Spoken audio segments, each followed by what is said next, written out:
Hi guys, welcome back to my channel. Vijay பார்த்திங்கன்னா ரொம்ப feel பண்ணிகிட்டே இருக்காருங்க. காவேரி நினச்சி என்ன ஆச்சுன்னு தெரில. மனுஷன் ரொம்ப ஃபீல் பண்ணிகிட்டே இருக்கார்.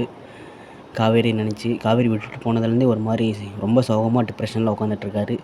நெக்ஸ்ட்டு என்ன முடிவு பண்ணியிருக்காருன்னா, காவேரி வீட்டு பக்கத்துக்குள்ளே போய் காவேரி எங்கே இருக்காங்களோ அவங்க வீட்டுக்கு ஆப்போசிட்லேயே போயிட்டு வாடகைக்கு குடியிருக்கலான்னு பார்த்துட்ருக்காருங்க. அப்படி குடியிருந்து அவங்க ஃபேமிலியில் இம்ப்ரெஸ் பண்ணலாம் அப்படின்னு நினச்சி பார்த்துட்ருக்கிறாரு. அதெல்லாம் நடக்குமா என்னன்னு தெரில.